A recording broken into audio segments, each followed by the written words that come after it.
De retour sur la Grand Place avec vous, merci d'être là pour la dernière ligne droite sur WEO, la télé Nord-Pas-de-Calais. Toujours d'ailleurs avec Yannick, toujours bien évidemment avec Virginie. On présente Pierre, avec lequel on va parler de radio d'ici quelques minutes, puisque vous fêtez l'anniversaire de votre radio, Radio Campus, 40 ans. 40 ans, exactement. 40 bougies, pas mal quand même, hein. On y revient dans un court instant. Foutu mélange. Voilà, résumé en quelques mots, Radio Campus, une radio associative basée à Villeneuve-d'Ascq et qui fête cette année ses 40 ans. Alors Pierre, pourquoi un foutu mélange? C'est un des slogans de la radio et ça représente assez les styles musicaux et puis les différentes émissions qu'il peut y avoir sur la radio. Ça veut dire que c'est très éclectique? C'est très éclectique, aussi bien au niveau musical, comme je le disais, qu'au niveau des émissions, puisqu'on a aussi bien des motards que des émissions anarchistes, que la libre pensée, que de la bande dessinée. C'est vraiment un panel très très éclectique. Alors on va faire un petit tour chez vous, voir comment ça se passe, tiens, pour regarder un peu ce studio de radio. C'est toujours bien d'aller voir un peu comment ça se passe dans les radios. Regardez. Bonjour à tous, bonjour à toutes, vous êtes sur Radio Campus 106,6 à l'émission Le Verre est dans le fruit avec Eric et Alain pour la troisième saison on va dire. Radio Campus est partenaire du Festival du film Grolandais à Quimplage. Ce sont effectivement les studios de votre radio, vous l'avez dit, c'est très éclectique, on parle des anarchistes, on parle des motards. Est-ce que c'est une radio sur laquelle on dénonce? On dénonce... Ou on a dénoncé? On a dénoncé, disons que si c'est de l'actualité et qu'il faut dire les choses, on les dit. Dire que c'est de la dénonciation, ça c'est une autre histoire. Mais on a vraiment une grande liberté de ton. Voilà, c'est ça, c'est ce mot-là qui revient, la liberté. Pour nous, c'est la liberté de pouvoir dire les choses et ce qu'on n'entend pas forcément ailleurs. Alors, qu'est-ce qui s'est passé en 1969? Qu'est-ce qui fait qu'un jour, pouf, vous avez dit on va faire une radio? Parce que 69, c'est pas l'époque des radios libres, hein. Il n'y en a pas. Hein. Il y a les radios d'État. Non, c'était la continuité de 68 et puis il y avait les radios pirates en mer du Nord.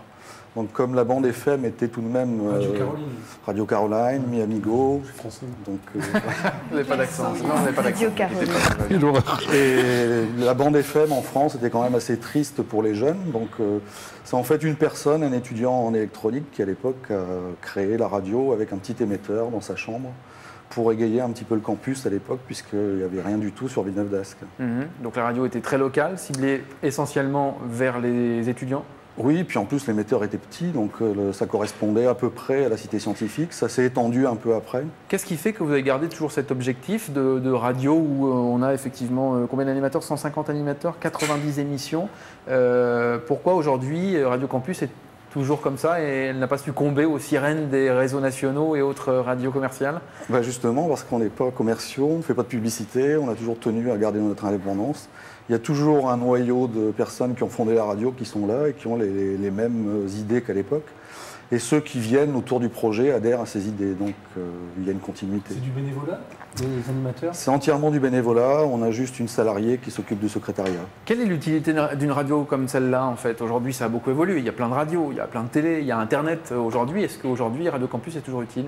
Oui, je pense, parce qu'on donne justement la parole à ceux qui ne l'ont pas sur les autres médias. Parce qu'il y a des impératifs commerciaux, donc on ne peut pas non plus, comme vous le disiez, éventuellement dénoncer telle ou telle chose parce que ce sont éventuellement des annonceurs.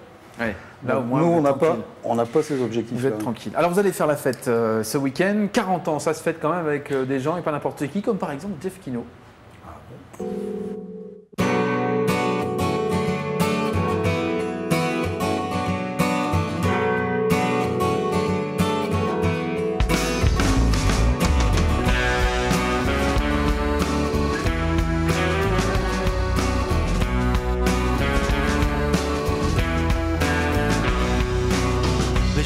C'est des miroirs dans lesquels on se voit dedans.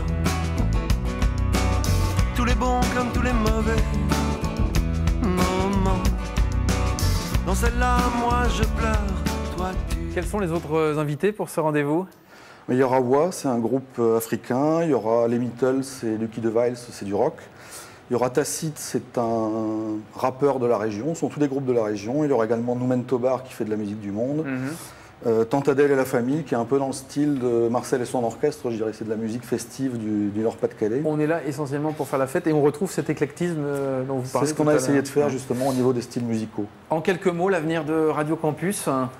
L'avenir des radios associatives, ce qui nous attend, c'est le numérique d'ici un an ou deux. Normalement, c'était cette année, ça a été reporté. Un peu comme pour la télé, hein, l'analogique et la TNT. Nous, par exemple, c'est sur la TNT, ce sera pareil pour vous en fait.